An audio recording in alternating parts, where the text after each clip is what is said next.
invite you to look for evidence of your love. Yes. So good morning, East Bay. Good morning. Good God morning it is. Yes, wherever you are in the world, whatever time it is. Yes, the sun is rising and it is morning somewhere. A new beginning is afoot at all times. So whether you are in the sanctuary with us right now, watching this in the love stream, we welcome you and we thank God for you. And we are looking forward to having a great time together, yes? Yes. And if you are online with us in the live stream, please engage with us. Let us know you're here. Let us know you're here in the chat. Give us some likes, some love, and let's engage with each other in all of the places and spaces. Yes. And we're going to turn up the heat in this place as we continue to engage with each other. Yes. I love it. All right. My name is Carol Johnson Williams, and it is my pleasure to serve as pulpit assistant today. And it is my pleasure to see you all here this awesome, fabulous day. Yes. And so now I am going to turn it over to sounds of joy as we're all at the table.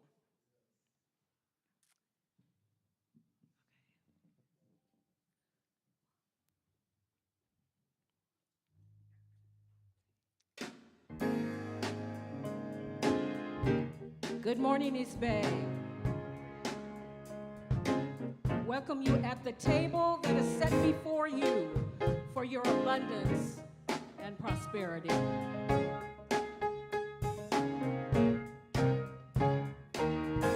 Come on in where the table is spread and the feast of the Lord is going on. Come on in where the table is spread and the feast of the Lord is going on. Come on in where the table is spread and the feast of the Lord is going on. Come on in where the table is spread and the feast of the Lord is going on. Joy is here where the table is spread and the feast of the Lord is going on. Joy is here where the table is spread and the feast of the Lord is going on. You get healing for your body. It's over here, You get healing for your soul. over here. Looking for divine inspiration. It's over here, You want to be made whole. it's over here. Love is here where the table is spread and the feast of the Lord is going on. Love is here where the table is spread and the feast of the Lord is going on. If you need more strength and more It's power, over here, relief from your burden and your pain, over here. seeking joy, replacing your It's sorrow. over here, Feast and you will never be the same. over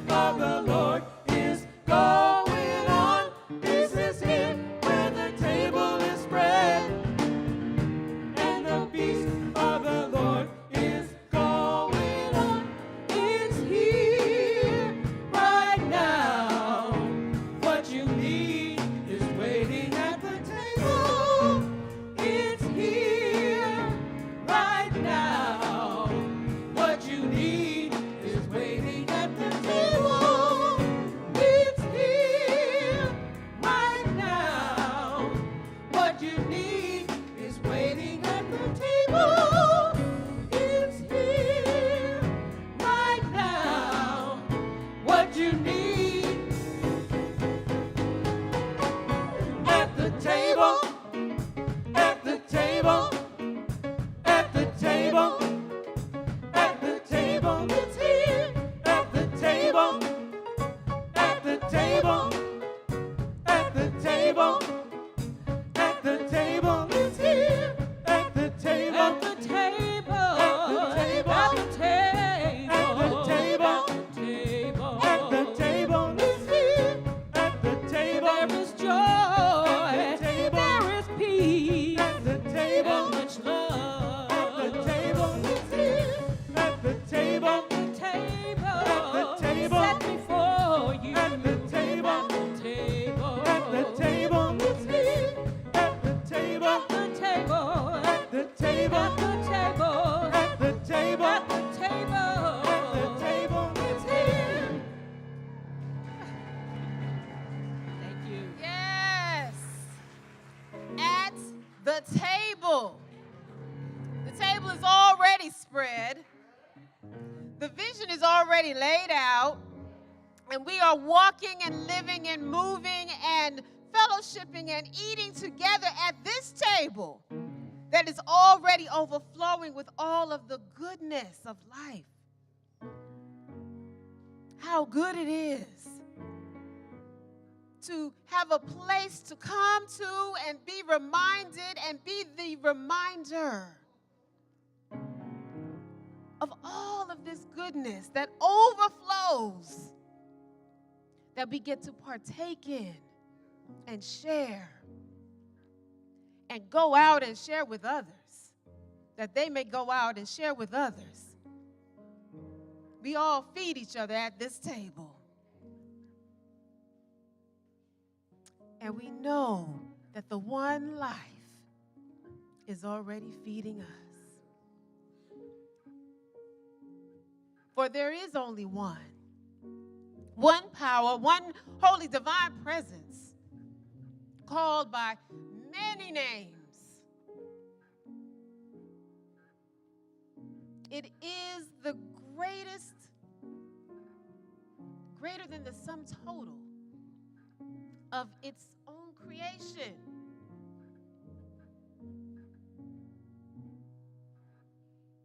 And we get to move in our divine will to make this world better for all. A world that works for all. And so at the East Bay Church of Religious Science, this service is blessed and a blessing. It emanates out of the one.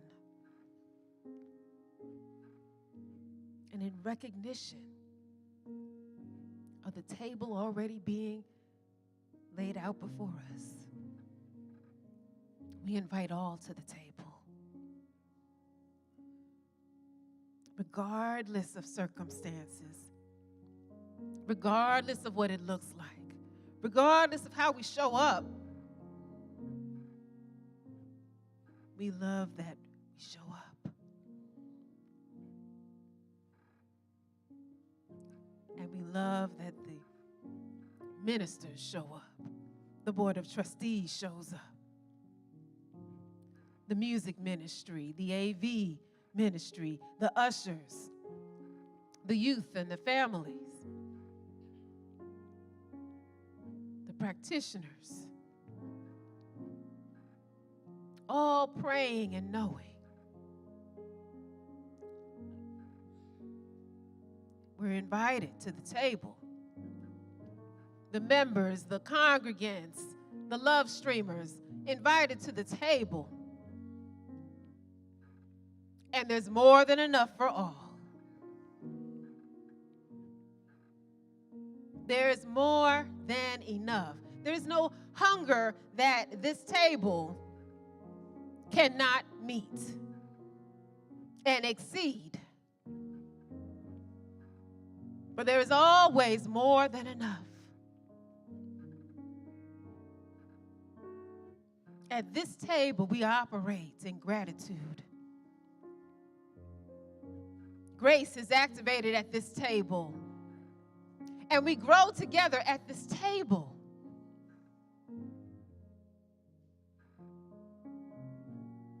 And we give thanks for our senior minister, Reverend Dereca Blackmon, and our minister emeritus, Reverend Eloise Oliver, and all those who have laid foundation and set the table that we may all come and sit and enjoy together.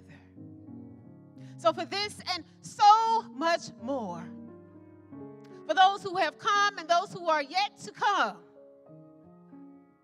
we know that they're all included in the one life at this table.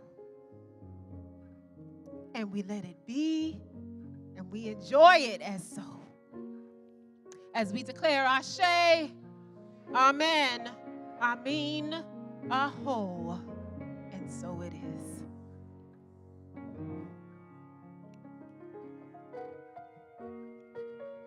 Yes, yes, yes. Welcome to the table, y'all. Welcome to the table. And welcome to the podium, our own Reverend Dereca Blackmon.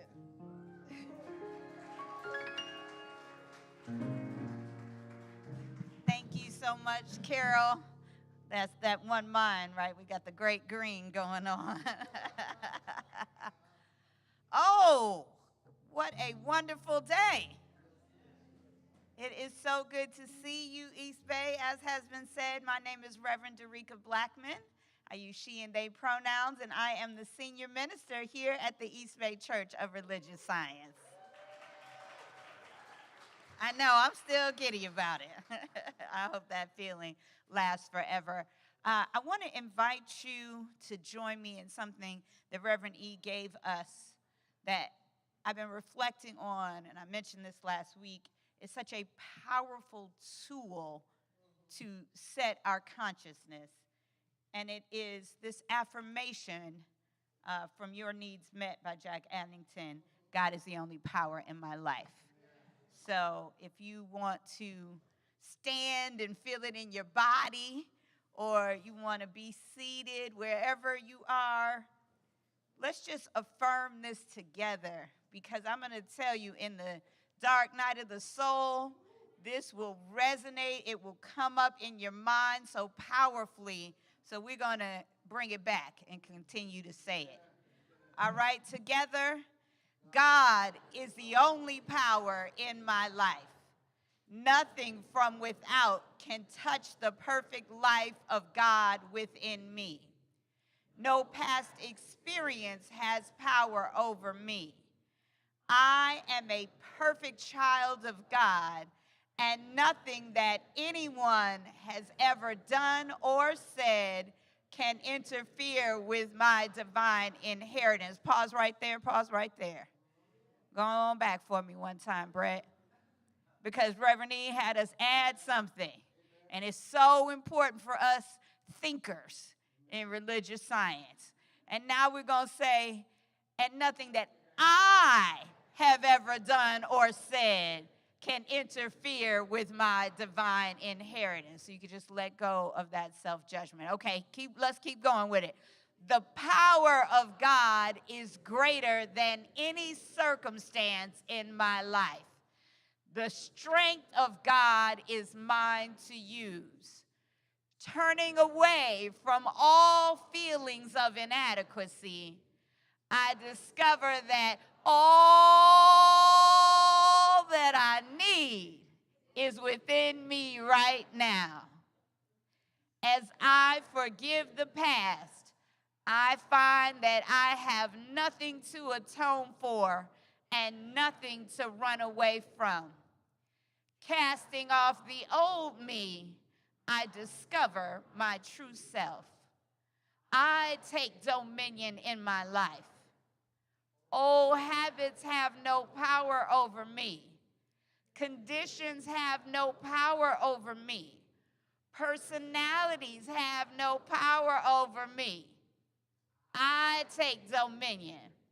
I am whole. I am free. I am complete, now and forevermore. And so it is. Yes. That's it right there. Between that and sounds of joy, we could just go home. I'm telling you, if you repeat that, if you believe even a portion of it, it will change your life. Personalities have no power over you. Oh, that'll get you through this whole month. You understand what I'm saying? You get to take dominion in your life. And it's such a wonderful time. There's so much to celebrate. So we have some announcements about the good that is going on at EASTBAY that I want to share with you. Today, we are going to be having sign-ups for folks who are going to participate in beautifying the front of our sanctuary by creating tiles to decorate our planter boxes out front. We showed these. I'll show a couple slides about that in a second. But we are going to put our stories out front to our community. Because you know there are people who walk past our building and don't know this is a church, yes? They don't feel the energy that's on the inside from the outside. So with your help, we're going to change that. We also have our community outreach. Reverend Ona is back. She's here. She's got our information about helping our families, about our winter coats. There she is. Reverend Ona is right there in the back, right on cue. We have youth and family. I believe we have Dr. Cynthia and Deborah Trousseau back there for our teens. So if your teens are kind of hanging out in here with you, this is a good time to say there's a wonderful space. And I'll tell you something. What happens with teens is that if there's only one, people are like, I don't want to go back there. But if there's two, or if there's three, right, then it's like, okay, I might have fun with those people. Because I'll tell you, when I ran teen church, we had about 15 or 20, and there were teens who would say, Mama, we got to get up because I need to be at church today. And so that's what they say, a little child or even a teenage parents will lead us. After service, we will have prayer. We will always have prayer after service, even if it's just me. And I have an incredible team of practitioners that continue to show up. And I am hearing from you as congregants that you are being prayed up. So I'm super excited about how prayer is happening. And we practice that prayer all the time, in the morning, in the midday, on the visioning, and on the Wednesday night power hour. So this is always happening. If you want to know more, people are like, well, how do I get involved? At what time is this? You can always go to www.ebcrs.org. So ebcrs.org is going to get you a ton of information about the things we're doing in the world. And it's the holidays, the holy days. Yes, yes, yes. So we are going to be having our Christmas Eve service. This is a wonderful year where both Christmas Eve and New Year's Eve are Sundays. So you better come in here on Christmas Eve ready to make a joyful noise. You ready to make a joyful noise? Yes, so our Christmas candlelight service that we usually have is going to be combined with our regular Sunday service. And Sister Vanessa is putting together a special choir for that day. And Reverend Anthony and I will be tag teaming to do the message. You know, Reverend Anthony always leads our candlelight service, so we're going to do this one together. And then we have Kwanzaa, which is happening. And yes, now you all know that Kwanzaa at EASTBAY is legendary. It is a time to be had and to celebrate those principles of the Nguzo Saba that we want to celebrate all year. In order to make Kwanzaa happen, we have the Many Hands Make Light Work initiative. And what that means is we still need volunteers. We need folks to help with food distribution, decorations, ushering, cleanup, setup. And there's going to be a sign-up today, yes? All right, look back there. There's Amar and Maria. This is a good time to give, folks, right? We need help. People are going to come from all over the community that come every year, and we want to show up and be the hospitable hostesses and hosts that we know we can be. So you can donate a gift, make a food contribution, sign up to help, monetary contribution, all of that is available. And then this past Friday was a Buddhist holiday. Bodhi? I was like, Bodhi? I think it's Bodhi. Bodhi is a celebration of the enlightenment of the Buddha. And I want you all to know and realize that we celebrate the culture and the holiday. We celebrate truth wherever it is taught. And so that was a day of meditation and reflection. And I'm going to share with you in the talk today a little bit of what came to me in that reflection period. This week was also the first day of Hanukkah. So we celebrate Hanukkah. We got our menorah, we got our Kwanzaa, we got our poinsettias, we got our principles, we got everything going on up here because that's who we are. We love truth wherever it's taught. So we celebrate that. We also celebrate with our people all over the world who are praying for peace in Palestine right now. Whoever is praying for peace, we stand beside them. We have to believe that prayer works because I'm going to tell you what, people in that region are praying. And we want to join their voices with ours. Then we have New Year's Eve service, and I've been working with that team, and we have New Year's Eve service in the morning. Oh, and Kev Choice is coming. Yes, so this is a good time. It's Fifth Sunday, so please, Fifth Sunday is our We Are Family Sunday. So bring everybody for New Year's Eve. Y'all can go do y'all nighttime thing later, but in the morning, we all going to go to church, and it's going to be a wonderful celebration. If we go back one more time, do we have a separate New Year's Eve slide? I don't think we do today, so let me just talk about that. New Year's Eve night, we are having from 10 p.m. to 1 a.m. right here, a place where you can bring in New Year's Eve with sacred community. And I've been working with our sister Bliss to put it together, and we have a new name for it. You'll have slides and everything next week. We're calling it Rebirth. Yes. Doesn't that feel good? It felt so good when we came up with it. We were on the call like, woo, yes. So it's going to be rebirth. And what that means is it's an opportunity to let go of what happened before. We're going to have Dr. Cynthia and Kay Suzanne doing the burning bowl. Bliss is going to be doing sound healing. We're going to start your first sound in the new year will be the sound bath. Ooh, can you just imagine? We're going to let stuff go. We're going to be reborn because that's what we choose to be. We bring in the new year with a whole lot of resolutions, but let's just bring it in with the consciousness that tills that soil for whatever it is that we want to change. This is always my, and of course we're going to celebrate. Now, after that, we're going to drum and dance and all of that, and then we're going to go home. We will have security, so I know that's a concern on New Year's Eve, but we're going to pray that up and know that it's perfect. Okay, we have more. This Sunday is next Sunday. Next Sunday. I'm so excited I want it to be right now. Next Sunday is Men's Day. It was brought to my attention that this was a thriving community where men were celebrated. We want to make sure that anybody who feels like church is not necessarily for them, and y'all know that sometimes men feel that energy. I wanted to create a space of intentionality around having men who are already in the leadership of this church up front and center. So we are going to have our own way beyond the parking lot preacher. The Jedi of consciousness, James Glenn, will be our speaker. And there's all kind of men folk who are going to be up here. So I'm so excited to turn the pulpit over to them and let you see the beautiful masculine energy that's circulating in this church.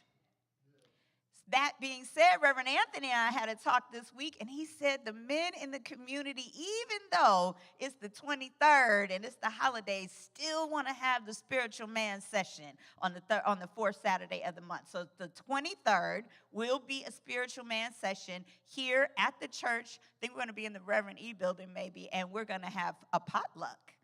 So for those of you who don't know, we got men in this community that can, as they say, burn.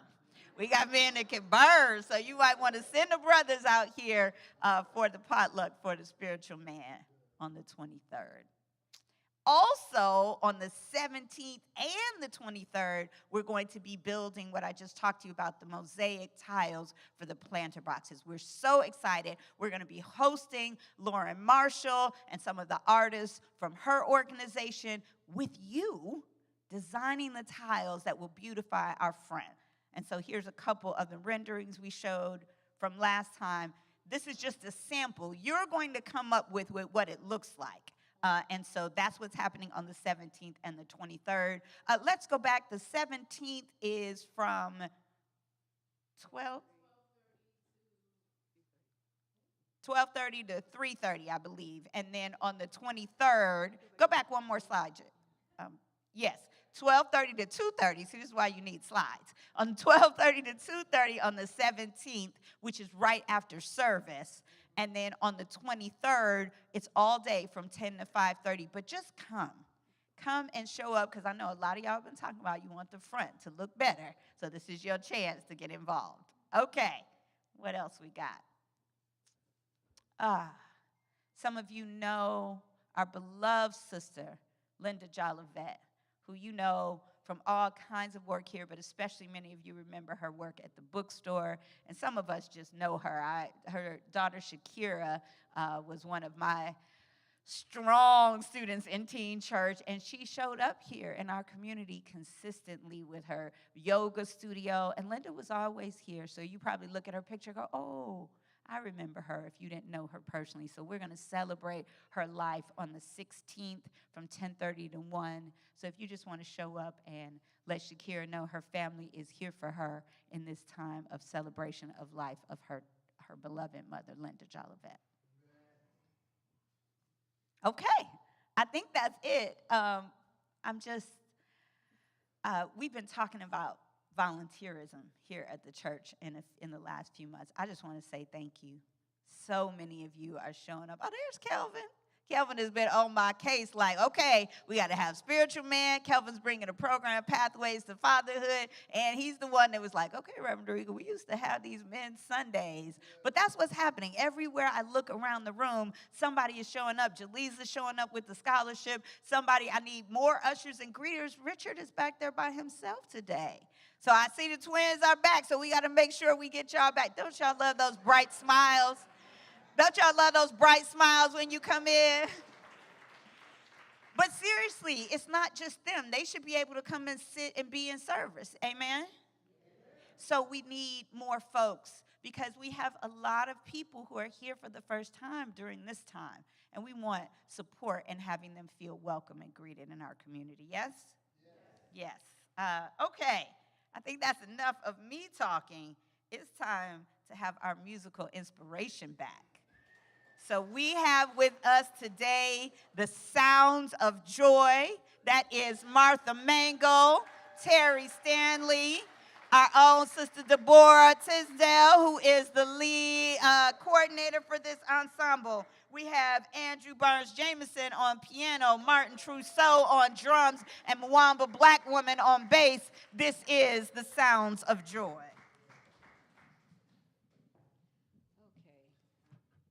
Before we sing, I just want to put a shout out to our alto, Cassandra Arnold, who is having the experience of being unwell.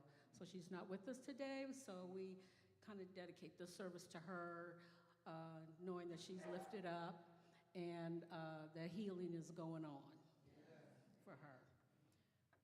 Okay.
know who's excellent. I'm going to affirm that we are blessed by that excellence. That's right.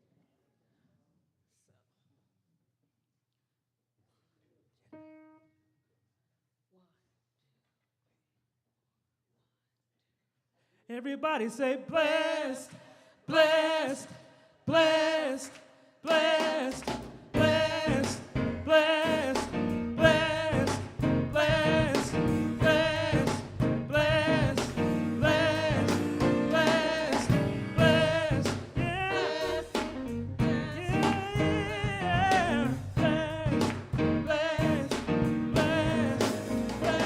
Since thou hast walked uprightly as a light in that dark land, since thou hast placed on thine heart all the Lord's commands, God set thee above nations and cast thine enemies away. God standing up within thee, so let me hear you say, we're blessed in the city, we're blessed in the field, we're blessed when we come and when we go. We cast out every stronghold, sickness and poverty, for the ego is defeated. We are blessed. Thou believeth in God only, put no confidence in man. Everything that does concern thee, you place it in God's hands. Though fear rises up against thee to try and spoil the day, it rushes in one road to harm thee, but flees in 7 ways. We're blessed in the city, we're blessed in the fields, we're blessed when we come and when we go. We cast out every stronghold, sickness and poverty, for the ego is defeated. We are blessed. We know that God's word, We know that God's word is for truth and righteousness. we are God's children. And in our hearts we do confess. We're blessed in the city, we're blessed in the fields, we're blessed when we come and when we go. We cast out every stronghold, sickness and poverty must cease. Right now the ego is defeated. Say, we are blessed, we are blessed in the city, we're blessed in the fields, we're blessed when we come and when we go. We cast out every stronghold, sickness and poverty, for the ego is defeated.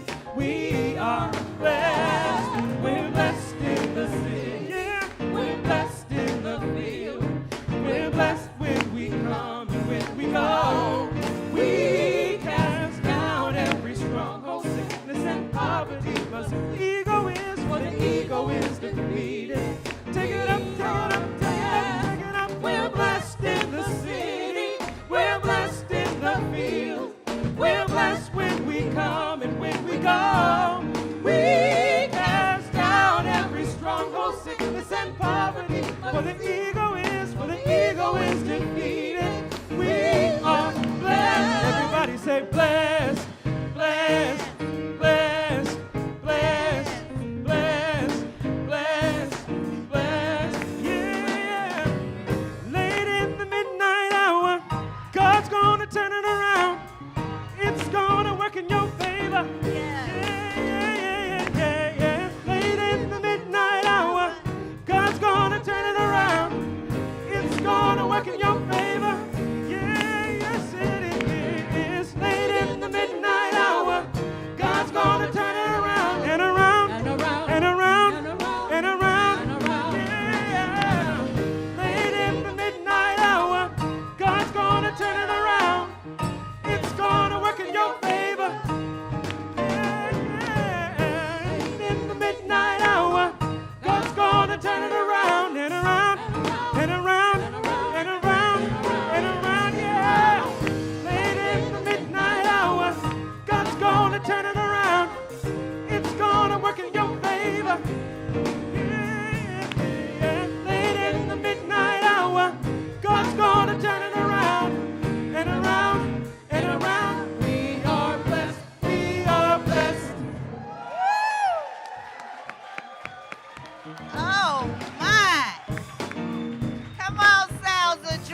Mangle, Andrew Jameson Barnes on piano, Martin Trousseau on drums, Mwamba Black Woman on bass, Deborah Tisdale is our ensemble director, and Terry Stanley was up here just blowing it up.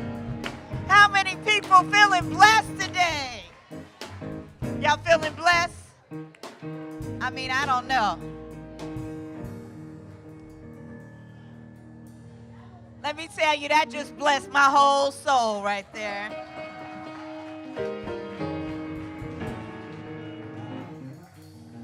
I was looking at Carol. Carol was up here getting it, and I knew it was a blessing because Arlene came up here and was getting it. I said, oh, my goodness.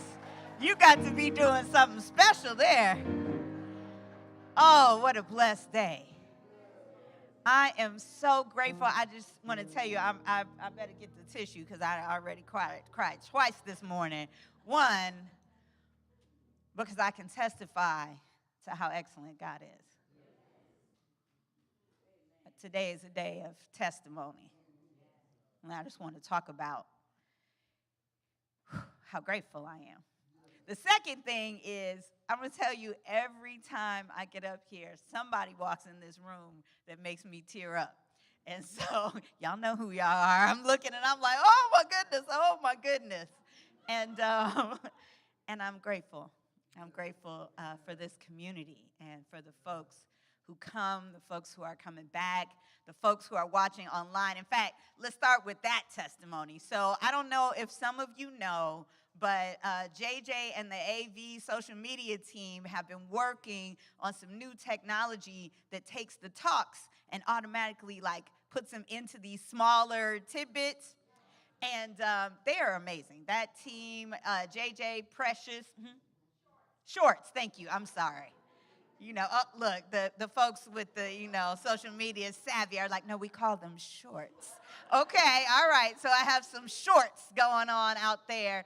And they cut them and then they determine which ones are going to go viral. And you all remember a few months ago, I was trying to get our YouTube video viewership and followership up for our page. And I had everybody go in and subscribe. So then we hit 1,000 people subscribe to our page. And then we have people who are watching live. Thank you. We have people who watch later. And we have 300-400 views. And that's been amazing to me, right? And then I see folks who attend other churches. I go over to events and they say, I don't get over there, but I watch you every week. And I appreciate that. My grandmother and my father watch every week from Detroit. My godfather watches in Atlanta. My mother watches after she gets home for her church. So I feel grateful that people are feeling the message, feeling a part of the community whenever and wherever they're watching it. That's a new wonderful word. I remember a time when people said, church online, I'm not going to blah, blah, blah. And then COVID, for whatever we thought it was, it reshaped our idea of what was possible. So JJ and the folks are producing the shorts, and he called me a couple weeks ago, and he told me that our viewership had grown. And I think I shared some of this with folks at the community conversation. Our viewership had grown from just being, 600, 800 individual people who watch. And once they started doing the shorts, it became 6,000. It also went from 90% women to 70% men. I don't know how I feel about that entirely. But I'm just being with the consciousness that we putting out. That's what we putting out is the consciousness. And then he called me again this week, and he said, we did something in the community conversation where he asked people to like and share it. And if you were there, I said, no, JJ promised this is going to multiply. Well, this week we hit 10,000. I'm talking about blessed. Because I'm not a person who really cares too much to count those likes or how many fake friends I have or whatever that is. That's not the idea. The idea is we want this fruit to multiply. The idea is it's not just we want it on your algorithm. We want something here that you can share with folks in your life who need to be uplifted, who need to be reminded that God is always available, regardless of experiences and personalities, right? That it's going to turn around. And that was how the Joy said, it's going to turn around. And, sometimes folks just need that. And it's just going to get better, right? Because sometimes that's hard to see, yes?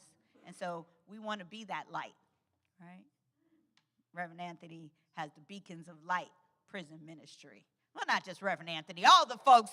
Come on, where's Beacons of Light? Are y'all in the house today? Yeah, so we have lots of folks who are doing this work and folks like Kelvin who do it all the time. And we just want to spread this teaching. We got the little ones.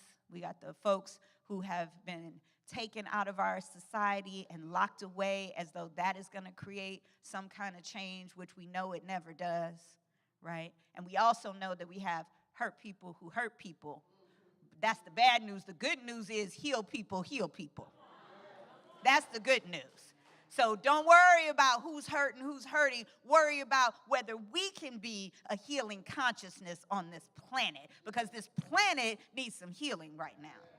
This planet is waiting for us to figure out what is ours to do around what is happening halfway around the world. But what we believe is there's only one mind. What we believe is there's only one God. There's only one people. So those are our people. Just like we took to the streets when our children were being shot, we need to take to the streets, take to the phones, take to the donations, whatever it is we have to do when other people's children are being shot. Amen? And bombed. With what? Our tax dollars. Oh, she's that type of preacher. I thought we was going to celebrate how blessed we are. And you know what you got when you selected me. We're not just going to spiritual bypass any of this. But I was on gratitude.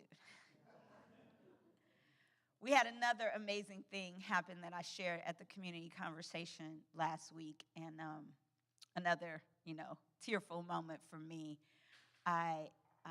We received an anonymous donation to support our music ministry of $50,000.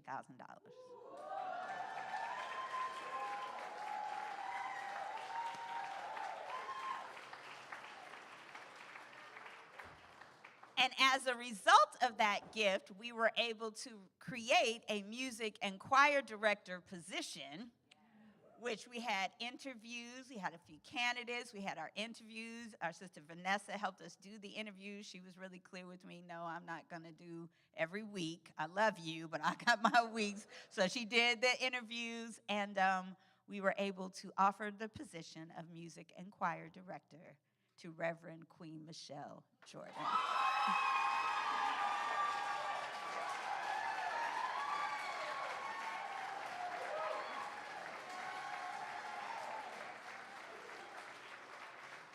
So you see why I need some tissue. Because what you don't know about the relationship between, yes, look, I can't even, they're like, woo! Because that was the choir that went to Carnegie Hall. Y'all remember, right?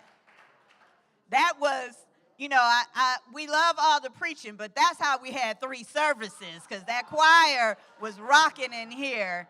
And so I'm looking forward to the continued growth, and I'm so grateful for all the people in the music ministry who have been steadfast. It's the Deborah Tisdales, it's the Sharon Hendersons, it's the Tyrone Cozies, it's the Vanessa Wins. Those are the people who helped us sustain this church while we were building to this place. And so that gift is opening some. We'll have a house band. There's so many good things that are going to happen from that gift, and I'm excited about it. Oh, thank you. How could I not say Jackie Harrison? Thank you, thank you, thank you. I mean, it wouldn't be a choir if it hadn't been for our sister Jackie. So we thank her. Oh, and I forgot our sister Jamil Carter, who's back with the women's ensemble. We're blessed. That's not just a song. That's a real thing. And that consciousness from the day I got here, people were like, the choir. What do you need? The choir. What do we want you to do? The choir. Reverend Michelle. Reverend Queen Michelle. And, And it's all good because there isn't a good that happens for one people and is a loss for someone else. I talk to Reverend Rochelle McCready down in San Jose every week, and we're good. We figured out how to make it work for everybody. Reverend Michelle's going to go down there for one Sunday a month. Kev Choice is going to come up here for one Sunday. We're going to make this work because we have this limited idea that what we're doing sometimes is taking something from someone else. But what's good for one is good for all. If we have the consciousness that there's more than enough, if we have the prosperity consciousness, then we know that the world is abundant and we don't have to focus on lack. We know that it's working together for our good. It's working together for our good. And if we let go of the place where we're blocked and we're afraid to receive, we're afraid to receive because we have that big leap upper limit problem, the crime of outshining, the crime of more money, more problems. We think if we have more, you know, I got my little hip hop crew in here. We think if we have more, somebody's got to have less. But that's that capitalist consciousness. That's that consciousness that we shouldn't move as a collective. Reverend Rochelle and San Jose and Heart and Soul and Oakland Center, that's a collective. If we have the collective consciousness that that's what it is. If we tithing over there and sharing over here, then we know it's all one. But if we divide it in our mind, now see, I'm not just talking about us in the church now. I'm talking about you and your job. I'm talking about us and our family. I'm talking about the way we relate to money. We have this idea that there's only so much. We call it a scarcity mindset. There's not enough. There's not enough for me. Creates fear, and fear is a self-fulfilling prophecy. We're talking about prosperity now. I'm going to call these the 3 G's of prosperity. The first one is gratitude. And if you just start with that, that's all you need. Just start with that every day, because if you can be grateful for breath, if you can be grateful that you woke up with a piece of your right mind, like my grandmother says, if you can be grateful for whatever it is that you have, then you can imagine that other people are grateful too, and you can get off the pity pot for yourself and others and start practicing the consciousness that manifests prosperity. And I'm not talking about money. I'm not talking about money. Some people got a lot of money and are miserable. Because what will make you miserable is the idea that it's never enough. That you got to have more and more and more and more to feed that emptiness in your soul. I'm talking about the capitalist consciousness. I had to say it again because some of y'all might glide right past that part. No, she ain't. It's that I got to get. And I got to get, and I got to get more. Oh, it's the holiday season. Some of y'all think that's what this is. I got to keep up with the Joneses. I got to get what that is. I got to get the newest and the latest and all of that. No, and we talked about this last week. Your kids just want to play with the box and the crinkly wrapping paper, because that's not them, it's us. And it's the society we create when we let our kids just languish in front of the television. When they languish there, mostly because we want to avoid them, because we want to avoid the world, and we need something else for them to do because we've gotten on that wheel of capitalism where we got to go work. And it's never enough. One of my daughters turned down a promotion at work. She said, I just don't want that lifestyle.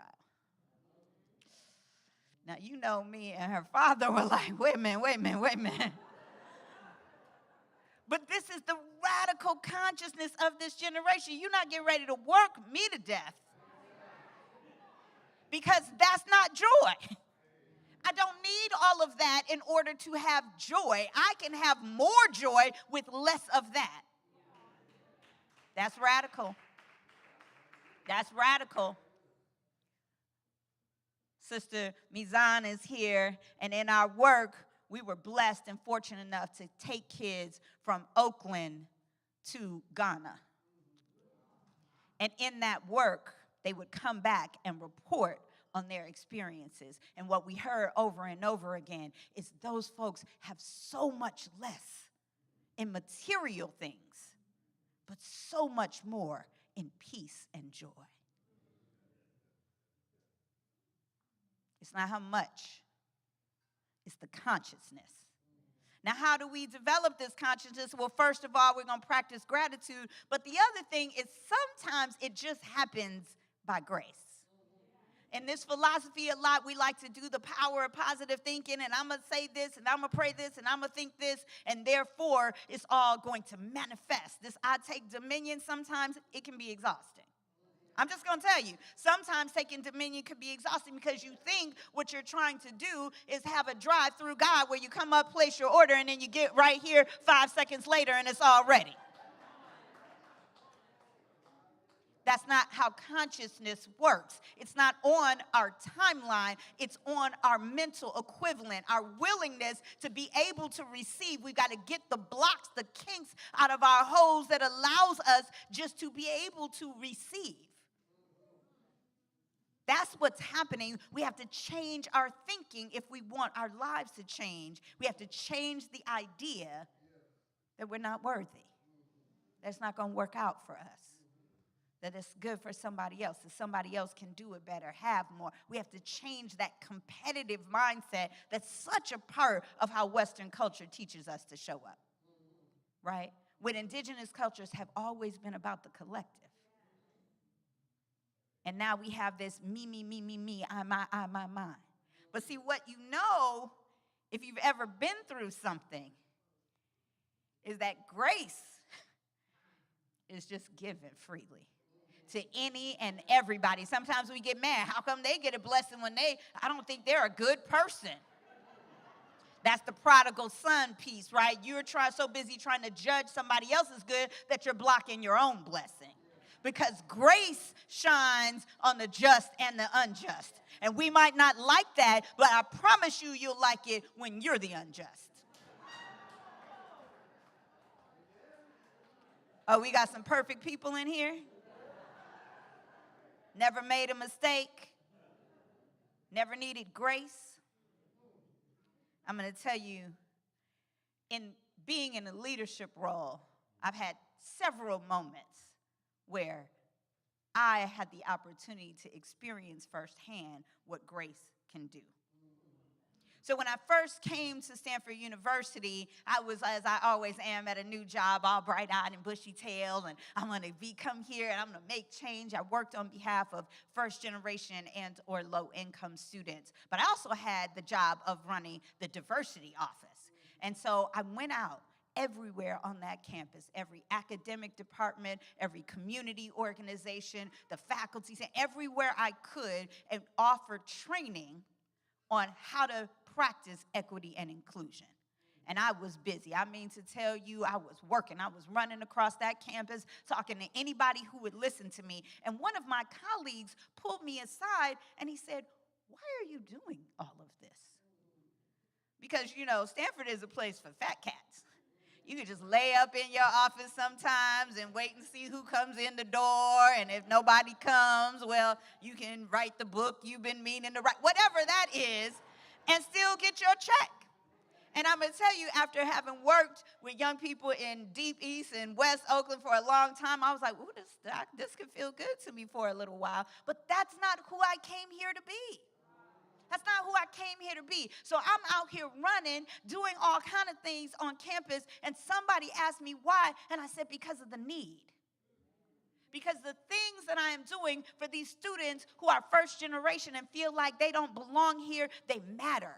It matters for me to link them with the opportunities and resources that this place has to offer, because what happens when they're getting an internship is they're making more in one summer than their whole family is making all year. That's change. Now, it's not changing the entire system, but we have to live in this system sometimes. And so I got the opportunity to assist them, but I was determined that I wasn't just going to change them. I needed to do something about the power in that place. And so this is where the training happened on inclusion and equity. This is where I got gradually, little by little, able to say bolder and bolder things about what it means to treat people as equal, what it means to treat people as though they are your own, what it means to challenge the place in your own mind where you see division, where you see less than. That's what we're about here. So what I'm trying to tell you is I was teaching science of mind principles.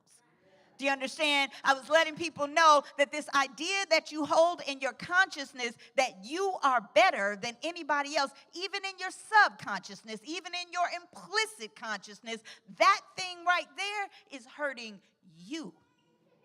It's hurting you too, because you live in a world where you feel so much shame about who you are, about the white person that you are, about the man that you are, about the straight person, the cis person, the wealthy person, the educated. You feel so much shame about that you're not able to make the change you need to make in the world to have oneness be so.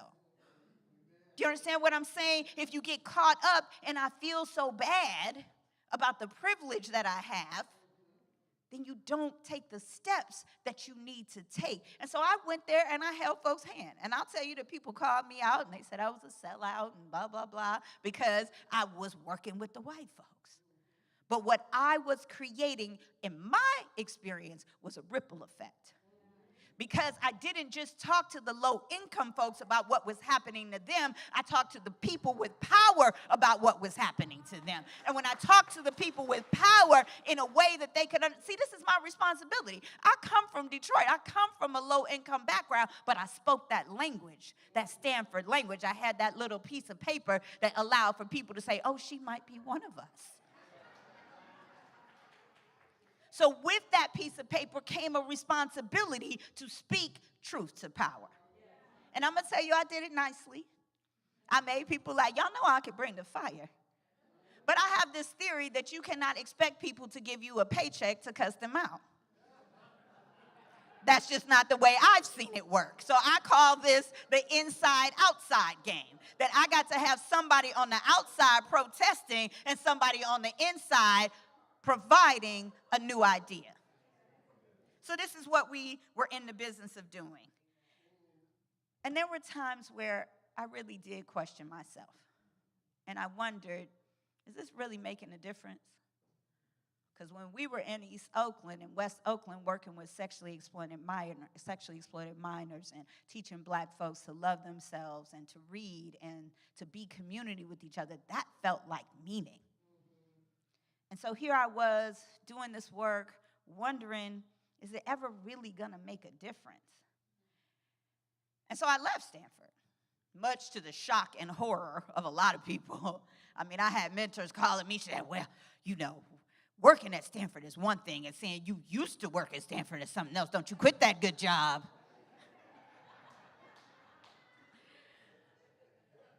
And before I left Stanford, me and Mizan and a bunch of folks just came in and told Mizan, and I can't stop talking about you because I'm so happy to see you.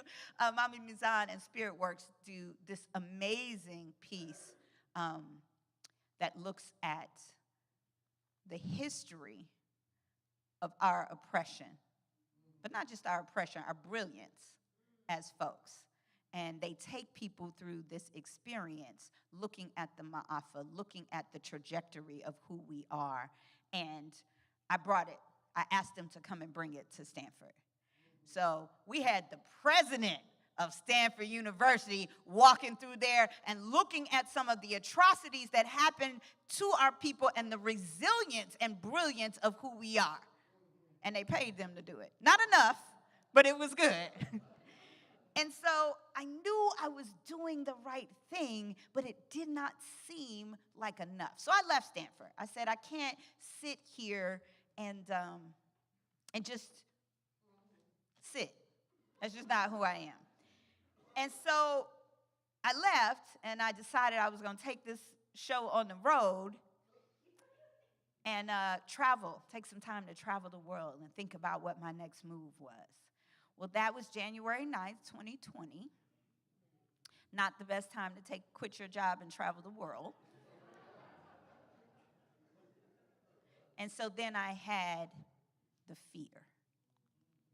The contracts that I had from the corporation started drying up. People were like, well, we'll get back to you in a few months. I had hired staff because we had been so successful. And I'm looking around going, what am I going to do now? Maybe the risk that I took wasn't the right one. Anybody take a risk and then wonder, did I do the right thing?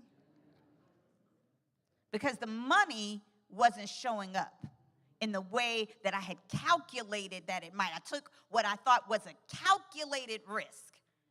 You know, you take a calculated risk and you leave a relationship that you know is not serving you. You take a calculated risk and you leave a job that you know is not serving you. You take a calculated risk and you focus on your health, and that means you have to let go of some things that have just kept you busy but not kept you well. You take a calculated risk. And at first, it seems like it's not working out. And so here I was talking to my business partner, Sister Erin, and she was like, it's going to be okay. And what I want to tell you is if you don't have somebody in your life who can tell you when you're afraid that it's going to be okay, that's an important friend to have. That's an important person to have. If you don't have one, you got a practitioner here. You have a spiritual community here. You have a minister here. You got some congregants here that can testify to you that God is the only power in our life. So here we are, and we have this moment where George Floyd is murdered. And suddenly, all that work that I had been doing began to multiply. We talk about tilling up the soil and sowing that seed. So grace came in the form of a tragedy. It came in the form of a horror because we needed an outrage to wake us up. And that's a shame. Because those murders have been happening in our community forever. Come on, brothers, forever. But this was the moment where all of those moments where I had been saying, no one's listening. I'm just out here running around doing it, and I don't even know if it matters. I got to leave this place. And all of a sudden, all of those places where I had been speaking truth to power with sometimes deaf ears started calling me. 8 o'clock at night, a CEO calling me saying, can you speak to the whole company at 8 o'clock in the morning? And I still am not sure if it was enough in terms of change. But what I want to say to you is the work that you are doing is not in vain. The investment that you're putting in to your children. Now, you know sometimes it does not look like that's successful. And how you know is because you've been through it yourself. You know somebody looked at you and said, after all I've done for you. So we're putting in work and we don't know if it's paying off. And then all of a sudden something happens and grace shows up. I had a program here in Oakland, the Freedom Schools, and we didn't have money to pay people for the summer. And it was such an important work to be able to educate our kids, to give them black books, to have places where they could celebrate their black consciousness. And I sat in that office and I just did not know what we were going to do. And it was the UPS man who went back to his local union and said, we'll fund it. That's what I'm talking about. That's grace. Anybody ever experienced grace where you didn't know where it was going to come from and it just showed up? Do you understand what I'm trying to say? Sometimes we think it's us that's doing it. We pray for it. We work for it. We network for it. Whatever it is we think we're going to do. But it's not always how it shows up. It just shows up sometimes in the form of a tragedy that transforms into an opportunity to do more good. Oscar Grant was murdered. It'll be 15 years this January. And in the midst of that tragedy, I had a moment of community coming together in ways I had never seen before. whether it was pastors or hip-hop artists or young people or elders. And right here in this church, we made a space for people to come together. We didn't know how to become a space for the community, but we held a consciousness that we would be available for whatever was needed for Oakland. Can we bring that consciousness back? Can we have a space right here? That's what Reverend Ona is doing, sitting in the parking lot, waiting for you to come out and say, let's help the folks who don't have homes, who don't have means, who don't have blankets. Let's help folks who need food. That's what Faces is doing at the food. That's what we've always done here at this church. And there's an opportunity now for us to expand that consciousness. Let me tell you what Ernest Holmes had to say about it. This is Living the Science of Mind, which I know is my favorite Ernest Holmes book, just because it has all kind of little places where you can pick things up. This chapter is called The Divine Givingness, and here on 393, he talks about this concept of grace and what our role is in. Our part in the divine givingness is to have faith and to cooperate with the law of abundance. In the beginning means before any particular creation takes place. Before our request was made, in the beginning, before the treatment was given, the state of being already existed, which made possible the fulfillment of our desires. There were no prior conditions to impose themselves upon the creation of our desire. What is he saying? No past experience has power over me. No personalities have power over me. No conditions have power over me. The concept here is that the consciousness is already established. We say, I'm already perfect. I'm already whole. I'm already complete. I already have everything I need. It's already not only available, it's coming to me. It's looking for me. There is something that's already available working for my good. And in that consciousness, we let go of the fear that is the blockage, because we're not making good happen. We're seeing the good that's already available. It's not our work. It's not our education. It's not our network. It's not just the herbs we took. Do you understand what I'm saying? All of those things are an acknowledgement of our faith that the good was already there and available. God is not waiting on us to create God. God is waiting on us to notice that God is already available. We're not creating anything. We're recognizing it, realizing it, and letting our faith manifest. So now I'm going to talk about the last G. Growth. We had, over the past month, 2 events of gratitude. We had our volunteer appreciation, which was amazing. We got to celebrate all of our volunteers. And then we also had a High Tithers dinner. Now, I need to tell you there's a little controversy about this High Tithers dinner thing, right? Because people want to make sure that as part of our consciousness, we do not equate money as solely the most valuable contribution that we have here. So I made sure that I kept my promise that we would acknowledge time just like we acknowledge money, yes? And so we did our volunteer appreciation, but we also did our high tithers. And one of the high tithers said to me, I don't really like this term. What is it, high tithers and low tithers? And I said, no. But the idea here is to acknowledge that there are financial gifts that are the foundation of how this place exists. Because if we can get out of the idea that money is somehow a negative, that it's just energy and it's consciousness and it's flow, then I want everybody to be at the High Tithers dinner. Because that's the prosperity manifestation that we're talking about. We're talking about releasing the idea that there's not enough. Because let me tell you something. The High Tithers threshold was $5,000. There were only 26 people that had given at that level at this church. Now, they say you shouldn't talk about money in the pulpit, preacher. That's all the preachers ever talk about is get money, get money, get money. But I can't go there because I really do believe this teaching that money is energy.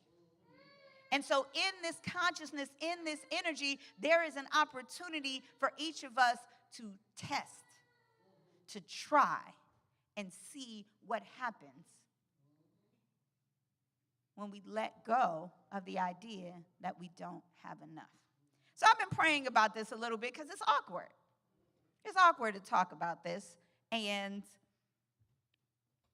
I realized when I prayed about it that I wouldn't have been at the dinner.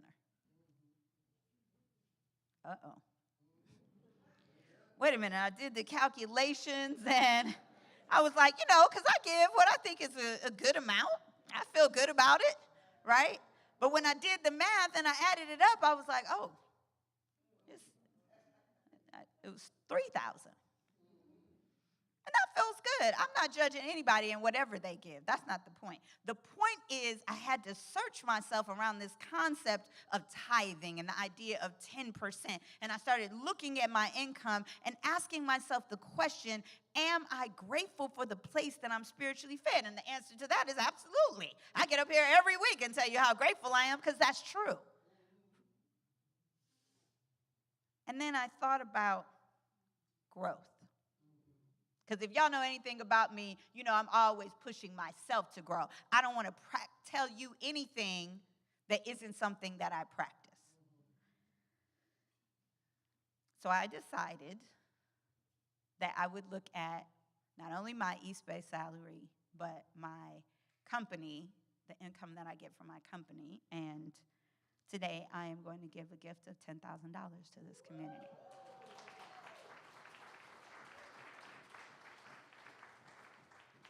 And if you think that's easy, it is for sure not. I came up here the very first time being the preacher with my knees shaking. My knees are shaking again. That is what Reverend Deborah said. If your ministry doesn't scare you, it's not big enough. That is like, whoa. I'm so glad I'm not married because my husband would have been like, you are out your mind. There ain't no way. So what does this have to do with you? Well, look, Reverend Dereca, that's easy because obviously you just seem like you got $10,000 laying around that you could get. That is not my situation. But that's the great thing about tithing is it's not an amount, it's a percentage. So we are all a little uncomfortable at 10%. I was uncomfortable at 10% when I had 40,000 or when I had 5, right? Do you understand what I'm saying? So it's about stretching the consciousness. Now listen, do what you do. Give where you want to give. This is not that. This is my testimony of realizing that what I want to be is someone who practices what they preach. I've always told you that I'm closing the gap between the pews and the pulpit. And here's my invitation to you. Do tithing or giving or time or whatever that is first out of the first G, gratitude. Because I'm grateful for all that I am and all that I'm receiving. It's easy for me to say, this is my place. I get up here and I'm fed. I'm fed by who shows up, by how they show out. I'm fed by the music. I'm fed by the AVT. I'm fed by Arlene dancing up here in the front. Do you understand? This is my place. And because of that, I'm going to express this tithe as my gratitude. But there's another thing that's super important to me. I'm going to contribute to the grace that this place provides for people outside our community. I'm going to contribute to the grace that we are, whether it is in our Faith in Action program, in our public schools, with the tiny homes we help build for youth coming out of foster care. I'm going to contribute to us being a place of grace in the world. That's why. Because it's not just about us and what we give. Yes, we got to pay the mortgage and keep the lights on and get some better heat in here. But all of those things come from a place of gratitude and wanting to be grace for someone else. Don't you know when we adopt these families, somebody just says, oh my gosh, thank you. I want to be a part of that flow. I have enough to give and be a part of that flow. But I'm going to tell you that the part here that made this actually happen was the growth. Because if I was going to get up here and talk about tithes, well, then I had to take out my checkbook.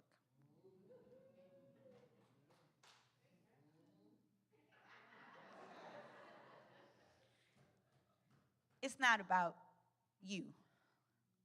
Whatever you do, it's okay. It's about me and what it means to stand right here and what you can expect from me right here.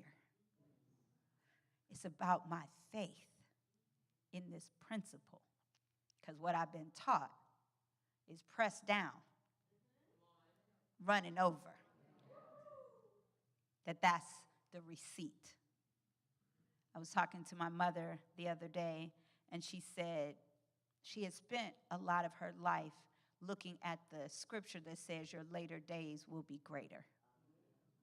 And she was frustrated.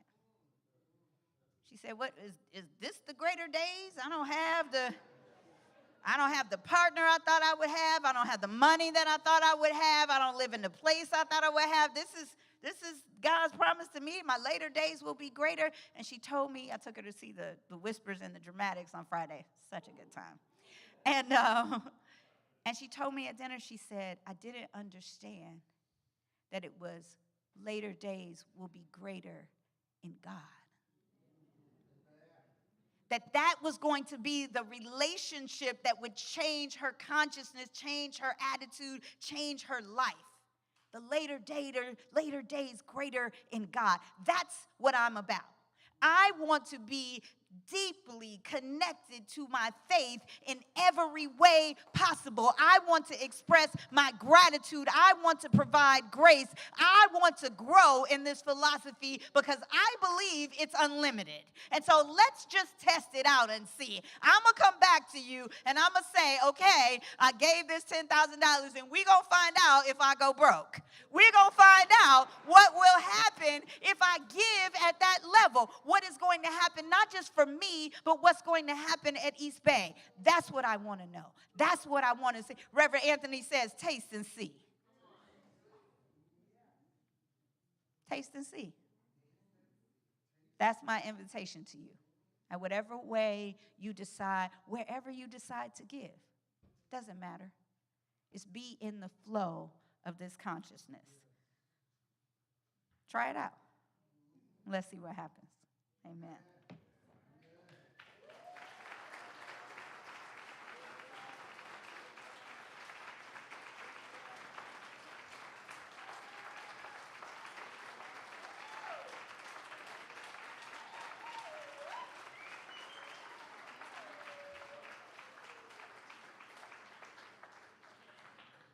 I just want to tell you that other than my candidating sermon, this is probably the service I've been most nervous about.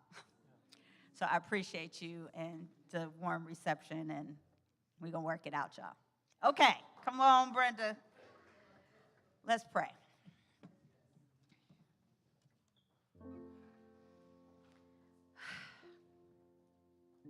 Mother, Father, Most High God, that indwelling spirit that's known by so many names, that's being prayed for and called upon by the downtrodden, by the suffering, by the folks being bombed, by the folks being hurt, by the folks being abandoned, by the folks needing healing. That name that is being called on all over this planet, I know is good.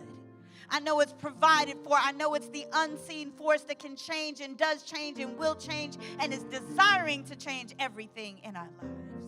I know that God is good, always available, always desiring to give us, to be us, to show us our freedom. And so I just know that that life is my life. It's the life of each and every person gathered here, regardless of personalities, conditions, or past histories. I know God is real. I can testify to how excellent God is. I can tell you 1,000 stories. I'll tell you 1,000 stories of how I just realized that God was there. When I thought no one was there, when I thought nothing could help, when I thought there was no way out of the misery I was experiencing, when depression set in, when there wasn't enough money, whenever I thought that God was not available to me, I got grace. And so I'm so grateful today for that grace. And I just declare that that grace is extended to each and every one of us today. That whatever is on our heart, whatever's in this prayer box, whatever we came seeking today, there's no accident that we were here together.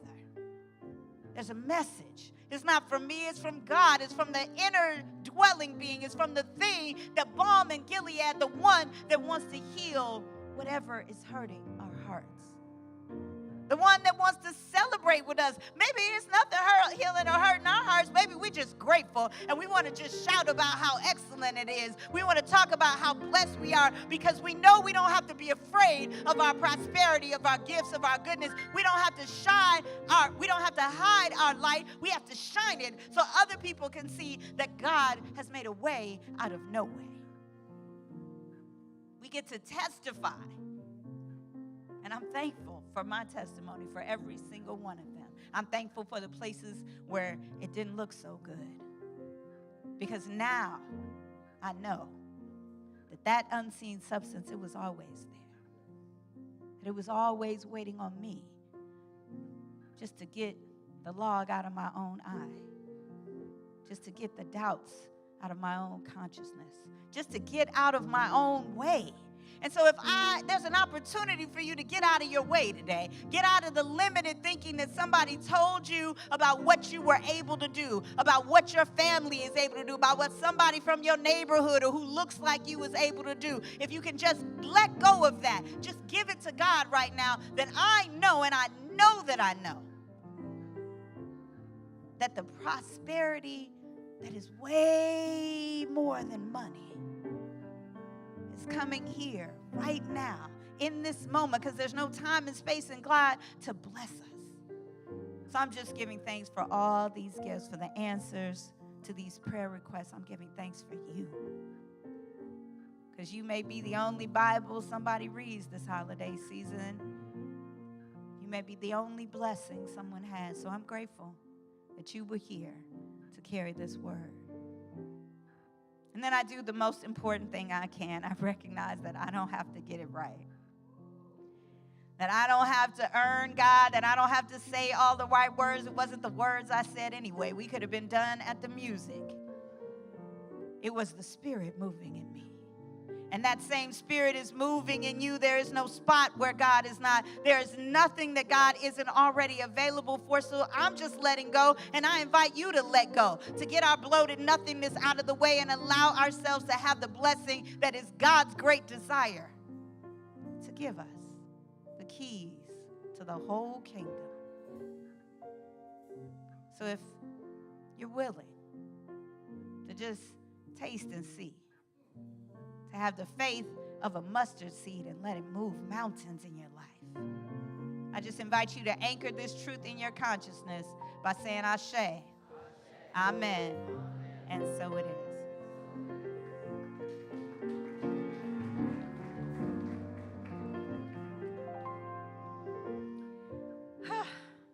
Oh my, that was long.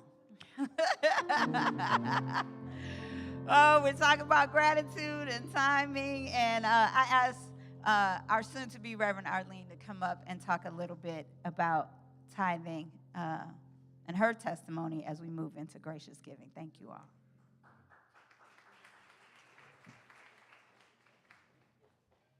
So y'all wanted to know why I was dancing down the aisle?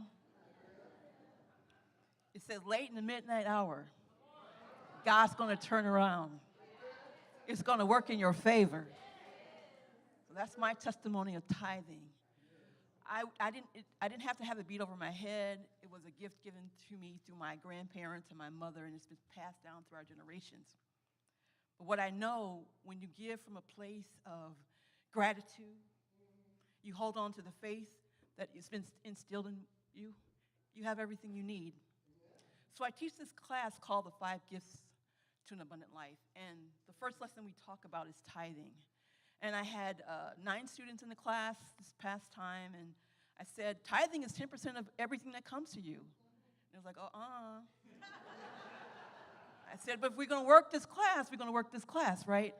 So week 2 came around, and I saw these donations, $500,000, $600,000. And they came to class, you go, I gave this money, and I thought I wouldn't have anything left over. But I had plenty. I had plenty. Everything I needed to take care of in my life was handled. And that was our exercise of faith. Faith is part of the gifts.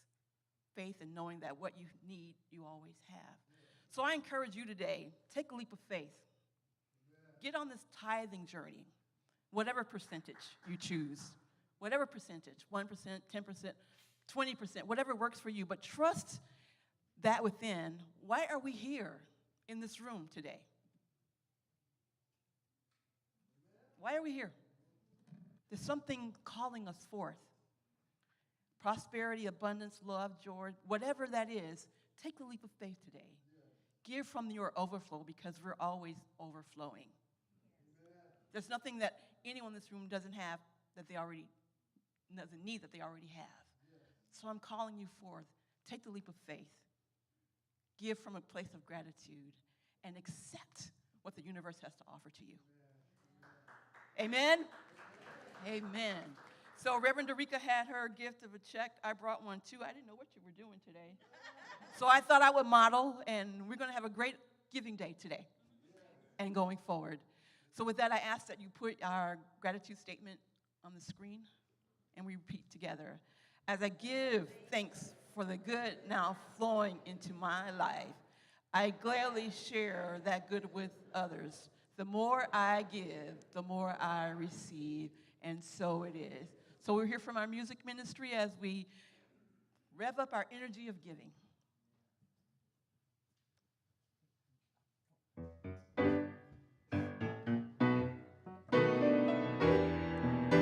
I know. Andrew, can you go back to I'm Blessed? Run a little bit of that. I want to do it now. I want to do it now, yes. We blessed in here. We ain't trying to be God's giving. We're going to be blessed. Blessed. I'm blessed. I love that song. Just saying. You want me to start singing? You don't. Yeah. Yeah. I'm sorry. But the Spirit is calling for us to leap. We know we can't be God's giving, right? But we're giving from our overflow, which God gives to us. And we're blessed.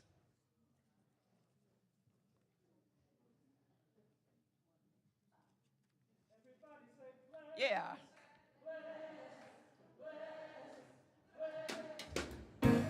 That's what I'm talking about.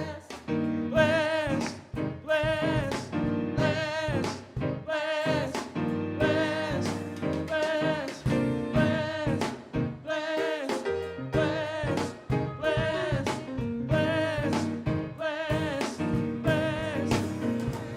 Since thou hast walked uprightly as a light in that dark land, since thou hast placed on thine heart all the Lord's commands, God set thee above nations and cast thine enemies away. God standing up within thee.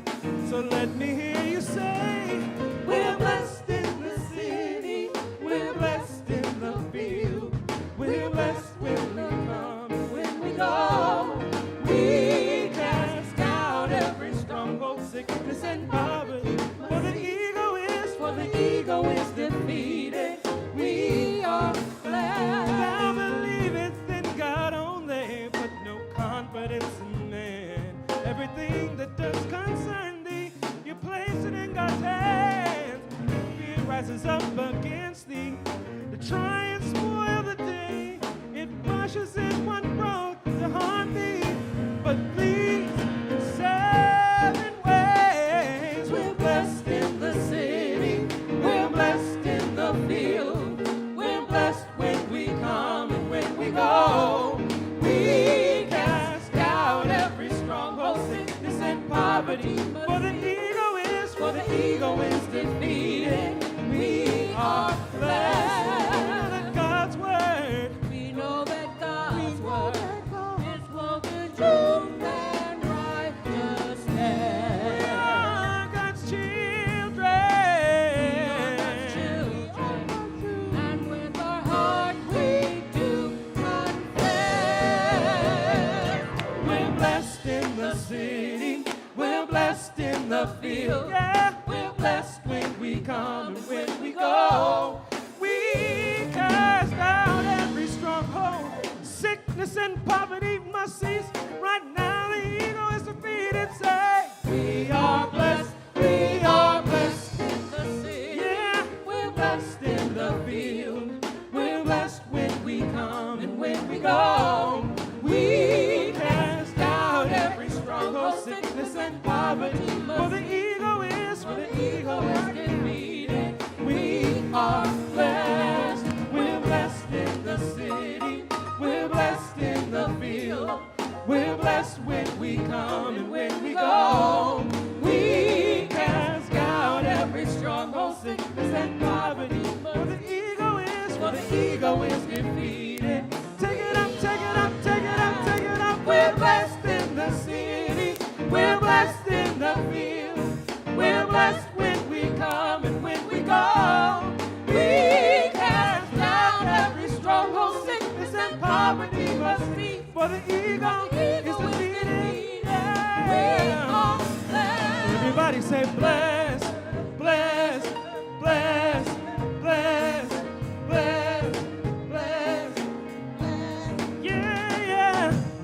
Late in the midnight hour, God's gonna turn it around. It's gonna work in your favor. Yeah, late in the midnight hour, God's gonna turn it around and around and around and around and around. Yeah, late in the midnight hour, God's gonna turn it around. It's gonna work in your favor. Yeah, late in the midnight hour, God's gonna turn it around and around and around and around. Yeah, late in the midnight hour, God's gonna turn it around. It's gonna work in your favor. Yeah, yeah. Late in the midnight hour, God's gonna turn it around and around and around and around and around. Yeah, late in the midnight hour, God's gonna turn it around. It's gonna work in your favor. Late in the midnight hour, God's gonna turn it around and around and around. We are blessed. We are blessed.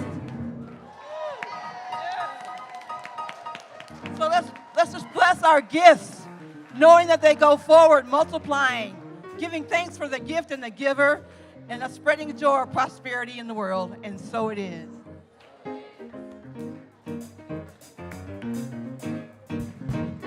Yes, yes. Practitioners who are here for prayer after service, we're just going to stay in the sanctuary where we have warmed it up and heated it up in here. So if you would like prayer, you can see a practitioner. They're coming up to the front so that you see who they are. And the prayer room is open virtually. So if you want to see a practitioner to pray and anchor this consciousness of prosperity, giving thanks for grace, gratitude, connect with a practitioner online or in the sanctuary. If you are here for the first time, if you are with us for the first time in a long time, we have a gift for you. We are fellowshipping in the sanctuary, y'all. There's a party over here. So there is a packet that you'll receive. Richard, do we have the packets? Yes. So if you are with us for the first time or with us for the first time in a long time, please remain standing or put your hands up. And we will give you a packet. And in that packet, there's a pen and a half sheet of paper. And we are asking that you include your information and put that in the basket as you leave so that we can remain in contact with you and you'll know what's happening at East Bay. You'll get an email or a text, and so that you can participate in this party that's going on. Okay? All right, let's hold our hands up because we have, just make contact with each other. And folks who are standing, visitors, eye contact. Welcome to the East Bay Church of Religious Science. We see you. We are thankful that you are here. And for your presence on the planet. You are a unique way God does God. You are a unique way that God does God. And we are thankful for it. We are thankful for you. Welcome. This is always your home. Yes. All right. And now, may the peace of God, the presence of God, the grace and the power of God in all of its gratitude and growth rest, rule, and abide in our conscious awareness now and forevermore. And so it is. Sounds of joy. We're blessed.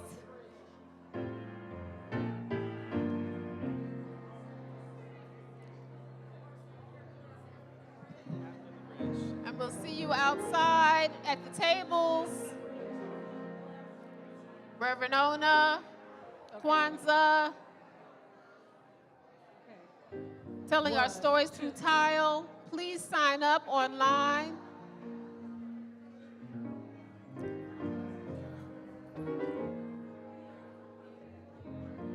We'll see you Saturday, Sunday, Monday, Wednesday, and next Sunday again.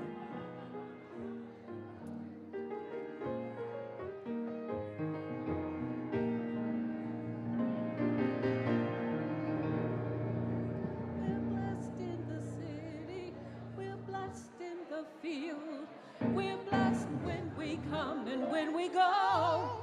We cast down every stronghold, sickness and poverty must cease, for the ego is defeated. We are blessed, we're blessed in the city, we're blessed in the field, we're blessed when we come and when we go. We cast down every stronghold, sickness and poverty must cease, for the ego is defeated.